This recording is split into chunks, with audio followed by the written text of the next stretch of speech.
आप देख रहे हैं P24 लाइव और मैं हूं परमेंद्र शर्मा। इस वक्त हम खड़े हैं बिहटा के नया रोड स्थित डॉक्टर अशोक गगन कॉलेज कैंपस में।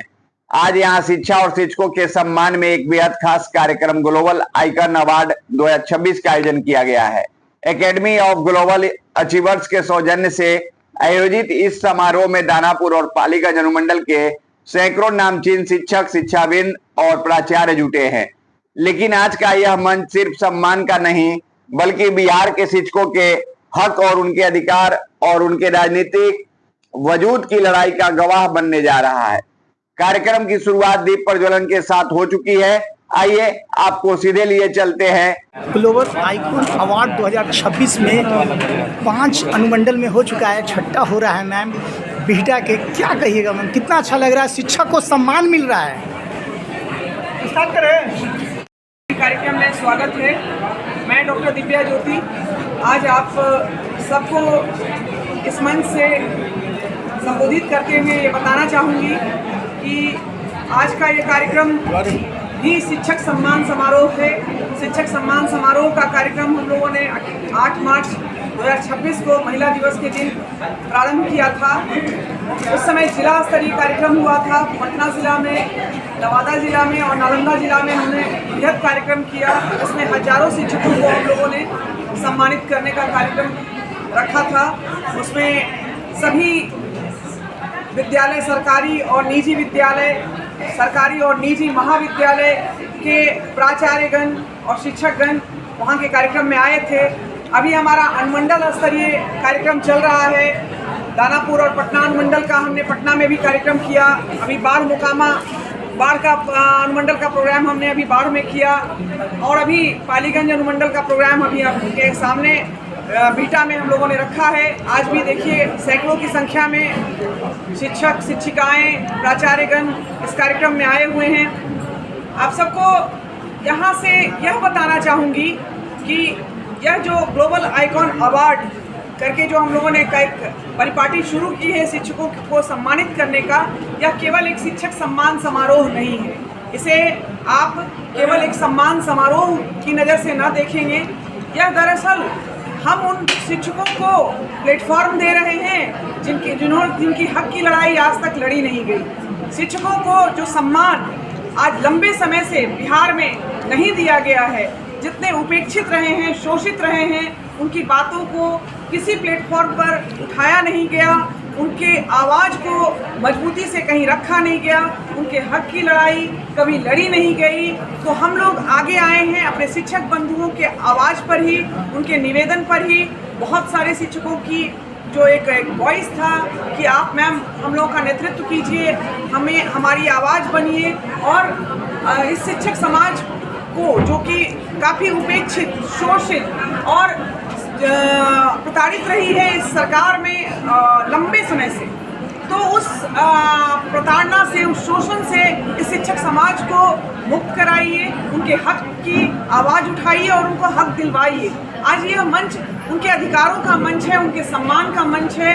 आप सब जानते हैं कि शिक्षक जो होता है वह हमारी नज़र में उच्च व्यक्ति होता है, क्योंकि उसके हाथ में राष्ट्र होता है, राष्ट्र का भविष्य होता है। शिक्षकों के द्वारा जो बुनियाद रखी जाती है, जो हमारे बच्चों को, नौनिहालों को, युवाओं को वो शिक्षा देते हैं, वही कहीं न कहीं हमारे राष्ट्र का कर्णधार बनता है। और उसके बावजूद अगर सरकारी लगातार शिक्षकों की उपेक्षा करती आई है, तो आज वक्त आ गया है कि हम उनकी आवाज़ को उठाएं, उनके हक की लड़ाई लड़ें और उनको न्याय दिलाएं। उनकी हक की लड़ाई हम लोग सड़क से सदन तक लड़ें। क्या कोई समस्या? अनगिनत मांगे हैं शिक्षकों की। शिक्षक को हमेशा दोयम दर्जे का नागरिक समझा गया है। शिक्षकों को हमेशा एक उनका मिशनरी इस तरह का है कि उसमें खाली उनका इस्तेमाल किया जाता है, चाहे उन पर अनगिनत कार्य का दबाव हो। शिक्षा का काम छोड़कर वह शिक्षा के अतिरिक्त अनगिनत काम करते हैं। ये सबसे बड़ी समस्या उनकी है कि जिस कार्य के लिए उनको शिक्षक नियुक्त किया गया है वह अपने मूल काम से ही अलग कर दिए जाते हैं। कभी उन पर आज ही जनगणना का काम उनको दिया हुआ है, कभी इलेक्शन आता है तो पूरा वोटर लिस्ट चेक करने से लेकर इलेक्शन तक की ड्यूटी उनको दे दी जाती है। यहाँ कहिए कि मध्याह्न भोजन का जिम्मेवारी उनको दे दिया जाता है। उनको अगर किसी तरह का इम्यूनाइजेशन का वक्त आ गया तो इम्यूनाइजेशन की जिम्मेवारी दी जाती है। तो ये अपने कार्यों से अतिरिक्त बहुत काम करते हैं और उसके बदले में उनको मिलता कुछ नहीं है। तरह से उनको नुकसान होता है, बहुत मानसिक दबाव में होते हैं और जब शिक्षक मानसिक दबाव में होंगे ना तो शिक्षा के साथ न्याय नहीं होगा, बच्चों के भविष्य के साथ न्याय नहीं होगा। जी, शिक्षा के क्षेत्र में कुछ भ्रष्टाचार व्याप्त है और उस भ्रष्टाचार को दूर करने के लिए भी हम शिक्षकों की आवाज बनकर उठेंगे और उसका आवाज को दूर दूर तक सरकार तक पहुंचाएंगे और उनको उस सिस्टम से भी मुक्ति दिलाएंगे। मैं इस मंच से जिस तरह से नियोजन हम करेंगे, बृहद स्तर पर नियोजन करेंगे। आज टियर 4 के टीचर्स नियोजन के लिए की मांग रख रहे हैं, बीपीएससी की परीक्षा की मांग रख रहे हैं, लेकिन उनका परीक्षा लगातार टाला जा रहा है।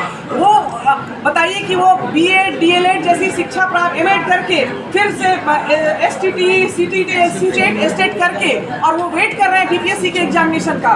तो जो युवाओं के साथ ये बहुत बड़ा अन्याय है कि उनको आप रोजगार का अवसर ही नहीं देते हैं। बिहार में हम बहुत बुरा स्थिति देख रहे हैं, जब शिक्षकों पर उन पर लाठीचार्ज किया जाता है। जो शिक्षकों की को दबाने की दमनकारी नीति है सरकार की, उनके विरुद्ध भी हम आवाज उठा रहे हैं। उसके बाद भी सरकारें जैसे देखिए, सरकार जब अगर स्वच्छ होगा ना तो पदाधिकारी भी अच्छा काम करेंगे। सरकार की ही अपनी पारदर्शिता सवाल के घेरे में है। सरकार चाहे तो अधिकारियों को नियंत्रित करना उनका काम है। अधिकारी किस तरह से काम करेंगे, अधिकारी कैसे पारदर्शी तरीके से काम करेंगे, बिना भ्रष्टाचार के काम करेंगे, या तो सरकारों को कंट्रोल करना चाहिए। अगर वो कंट्रोल नहीं हो पाता है और हमारे शिक्षक डीओ ऑफिस में घूमते रहते हैं तो यह तो सरकारों को देखना होगा। और यही सब बहुत सारी मुद्दा किया जाएगा।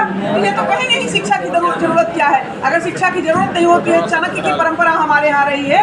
हमारे यहाँ चाणक्य गुरु ने साम्राज्य बदल दिया, मौर्य साम्राज्य ले आया।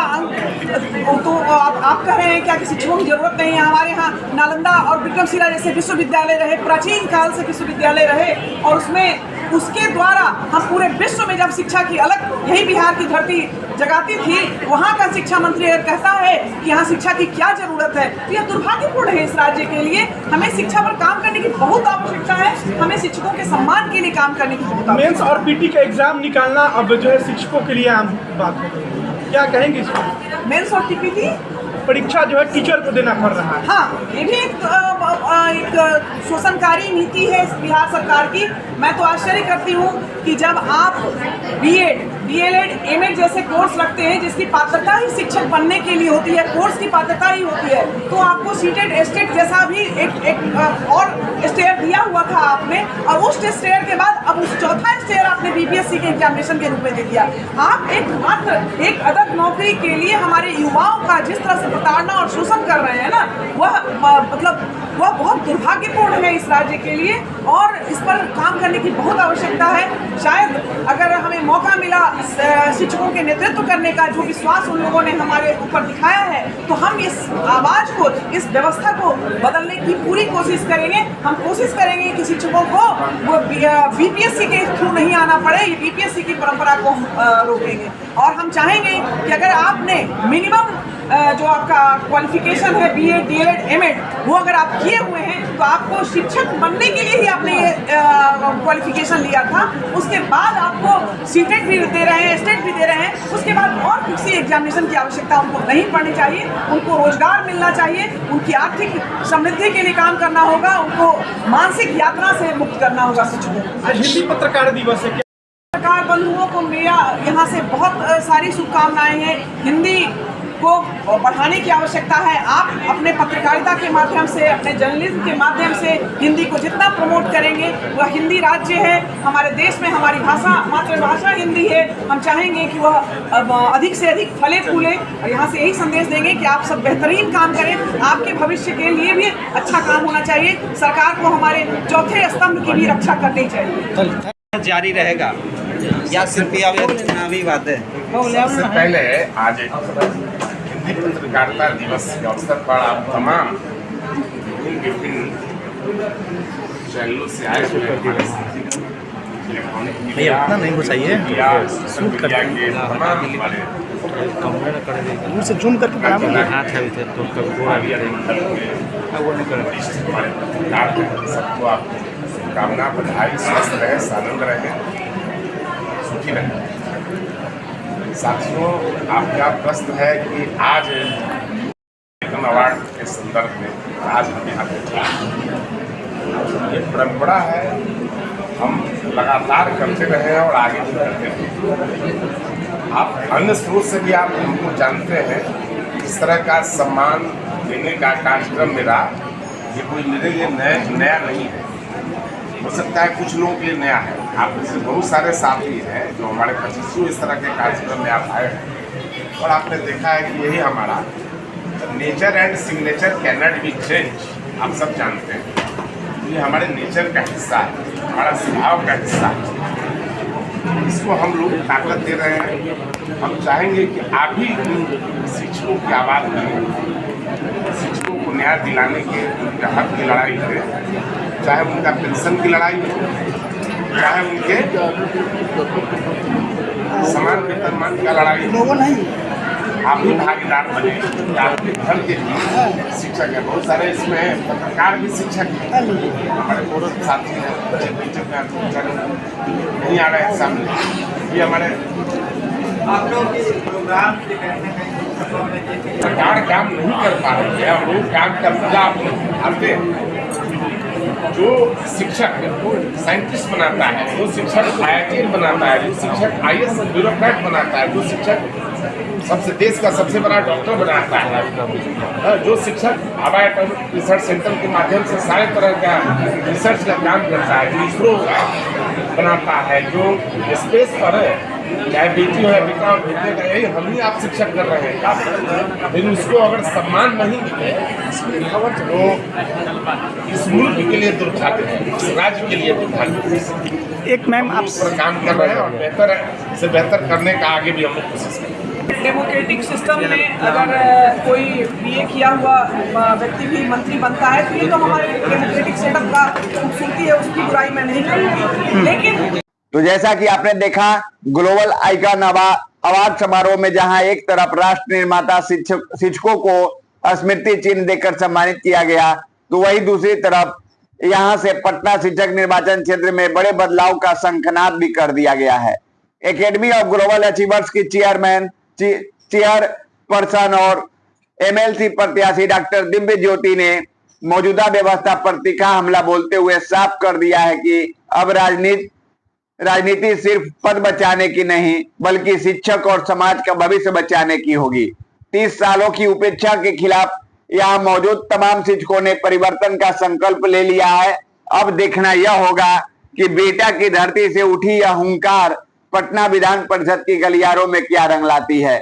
जैसा कि मैंने इस वीडियो के माध्यम से रखा, आप अपना कमेंट अवश्य करेंगे, लाइक से करना भूले। जय हिंद, जय बिहार।